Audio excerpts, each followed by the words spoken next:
Good morning, ladies and gentlemen.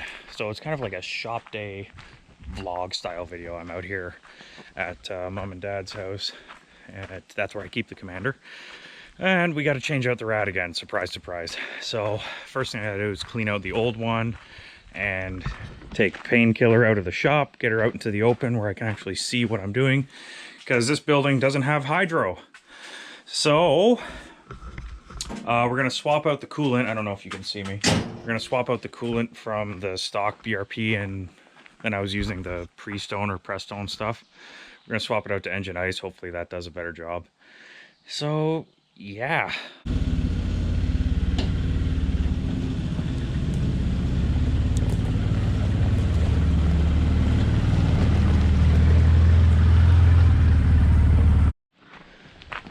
So the old rad has been soaking for about a month now. Month, maybe more. I don't even know at this point. It's been so long.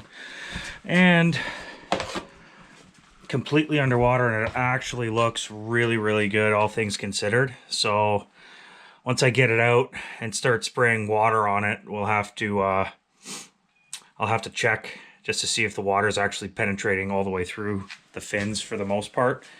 And if it is, then we'll be able to throw it in today. If not, I'll have to get some compressed air and more of this stuff here. Just, I don't know if you can see that. The foaming rad cleaner just cleans air conditioning coils and stuff like that. And it actually works really good. It gets into the fins and expands and just sucks all the dirt out. So just by looking at it though, this one's pretty much going to be good to go.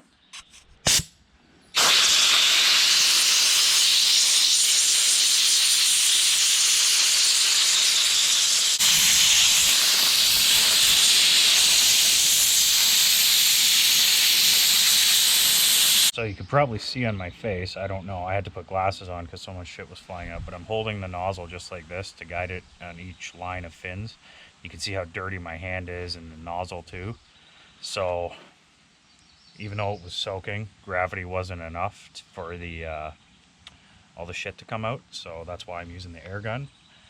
And as you can see, I'm only about halfway through the rad. Lord knows what's on the backside. I haven't even looked yet, but that's gotta pay to play. And I gotta clean her up pretty good because there's a lot of stuff still packed in there. So it's all blown out, and just gonna try it with some water and see if the water starts bouncing back out. You know it's still plugged. If it sails right through, then you know it's fine. And you can see it's pretty good down there. Still bouncing out really heavily there, but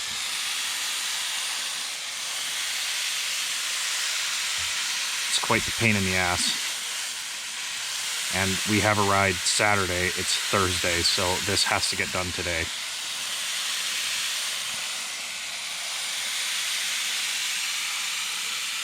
Going to get more coil cleaner because it's still not freaking clean. Now I know all you guys must be like, why don't you just get a rad relocate? Because all the rad relocates on the market for this machine, they look just hideous. Oh, come on. And they're just disgusting looking, and I don't want something that's going to look disgusting. So it's one of the reasons why I wanted to start working with Lug Junkies, because it's a custom fabrication shop, and we talked yesterday about a actual custom one-of-a-kind rad relocate mount that won't actually look too bad. So you can see what the rad cleaner does.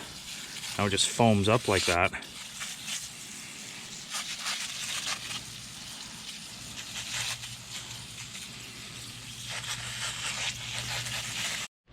So while we're waiting for the rad cleaner to do its thing, I know this video is more of me spraying a rad like an idiot and walking around and talking to you than it is actually doing the rad job. But Lug Junkies was kind enough to give this to the channel, the tow hook, and it slides right into your hitch receiver.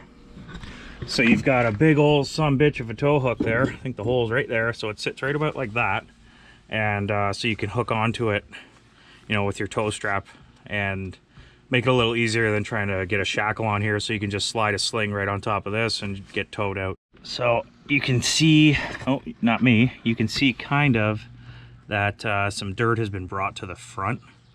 So now what I'm going to do is I'm going to turn the rad around and blow the water out this side, and hopefully that helps rectify this situation.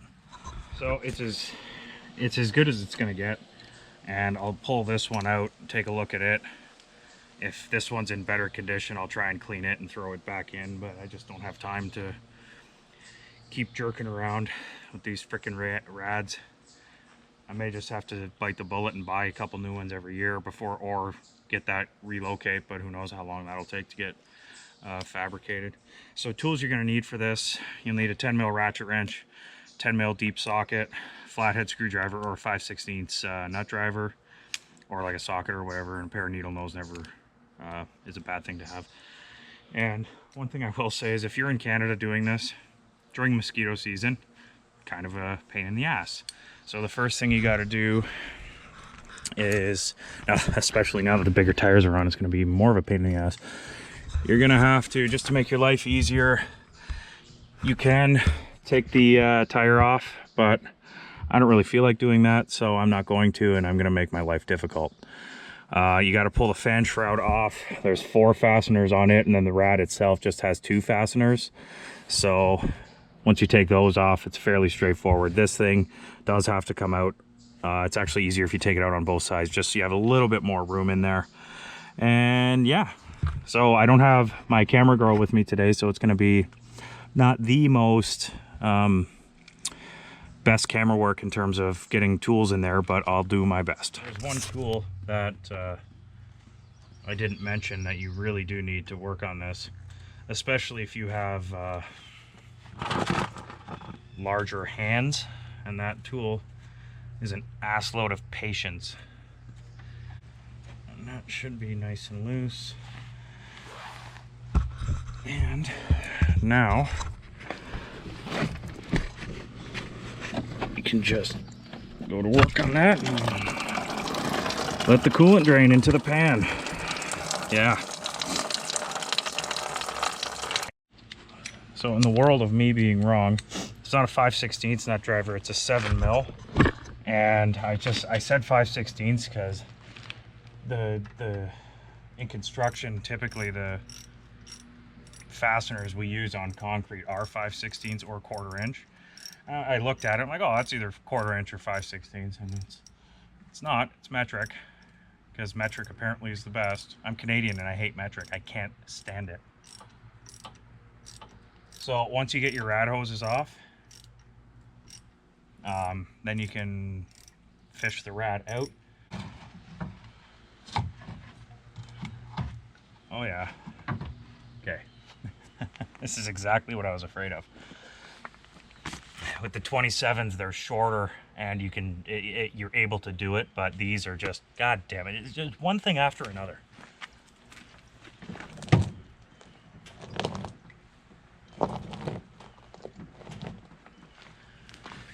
I was gonna say, if I had to take the tire off, I would not be a happy camper. So there we go. Spill coolant everywhere. Whatever. Definitely gonna put the slightly cleaner one in. So this is the front side of the rad. Yeah, pretty dirty, right? But you would think, okay, well, you can still kind of clean it up. But, and here is the back side. So all of the areas there where you see dirt means it's plugged solid. So it looks like I've got maybe 20% of clear rad here, which would explain why I was overheating last ride. Oh, for Christ's sake. Okay, so this one's gonna have to soak for like a month, and then we'll throw the other one in, and I guess we'll see what happens. I still gotta flush the system too, because engine ice you can't mix with other coolants or it gels. So I don't even know. I'll check back with you in a minute. One thing I forgot to mention is on when you change out rads on these little rubber guys that go in here, they don't come on the new one, so you got to pull them out of the old one. I've learned through denial and error, the easiest way to do this shit when you're putting it back in is you do the top, come on, you bastard. You do the top fan shroud fasteners first, followed by the bottom fan shroud fasteners, and then you mount the rad to the rad mounts last, because when it's just flopping around and sitting there, it doesn't sit completely where it's supposed to line up with the holes. So it can prove to be a bit of a bastard trying to get it back in if it's fastened in place. Then it's a tight space, and if you have bigger hands like I do, trying to get in there just to lift up the rad or lift the fan shroud or whatever the goddamn hell it is you're trying to do. Sorry, I'm worked up right now. I absolutely hate working on this machine. I hate it. I mean, I love driving it, but I hate working on it just because it's just a pain in the ass. And it doesn't help that I've got 30 mosquitoes flying around my head trying to make me lunch. So you can't see, you're going off feel. And if you're trying to feel in a spot that's 1.25 inches with a screw that's 1 inch long, you know, hey, come on, the engineers,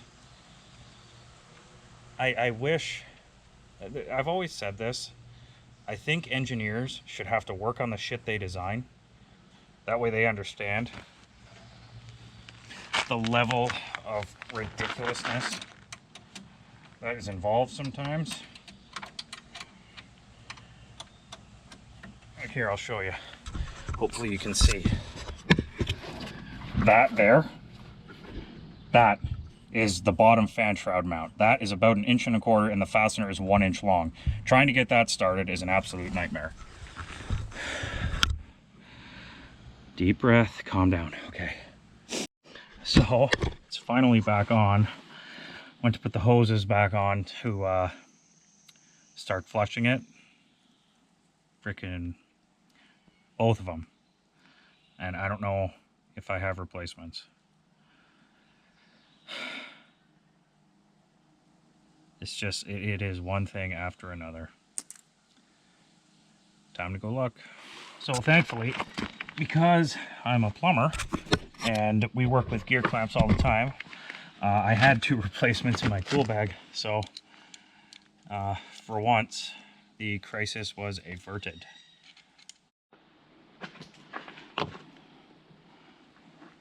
So anyone who's worked with engine ice before knows this shit ain't cheap, and it's kind of a shame that we have to flush it through just to get the other coolant out.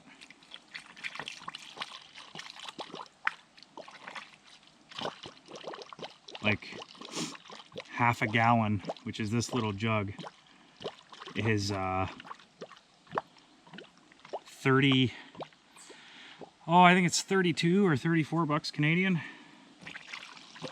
So, and when I ordered it, I didn't even look to see the size of the jugs. I just figured, oh, I'll just get 2 jugs and that'll be enough.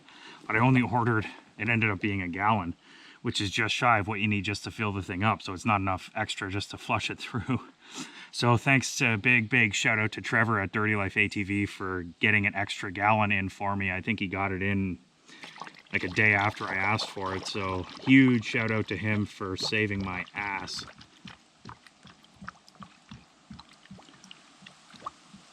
Okay, so I had a mild meltdown off camera.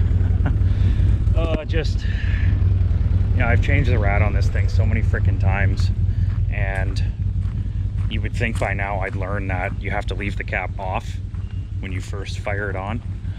But no, I had the cap on, so then I got airlocked and then it overheated in like 35 seconds. So I think we got her now. It's been running for about 5 minutes. Temperature has just hit 1 bar now. So I think I'll take it for a test drive and see what happens. I hope we got her. But on the upside, while I was, the lens is dirty, while I was doing that, I got the hook actually bolted in place. So that's on there now, ready to tow my ass out of every dumb situation I put myself in. So yeah, take it for a test drive and check back in with you. Here I am, going to go home with Painkiller. I was like, oh shit, halfway down the road, like, I didn't film the closing. So anyways, I managed to get everything under control. It's still running a little bit hot, and I think the problem with that is probably the spark arrestor this time, because on the last ride I was down deep in a mud hole, really deep, and it was really thick soupy shit. So pretty sure that's what the problem is, because it's idling or running with the fan on pretty much constantly, but it's not overheating, which leads me to believe it's the spark arrestor and not the rad. But other than that, we are all geared up, and look at that. Look at this. Isn't this just a sight? Like, I think that is absolutely gorgeous looking right there. Man, oh man. So she's all packed up and good to go. Once again, huge shout out to Lug Junkies for the hook. I think it looks awesome on there, and I'm sure we'll be testing it out sooner than later. So with all that being said, I hope you guys enjoyed. Rock hard, ride free, and I'll see you guys on the next one.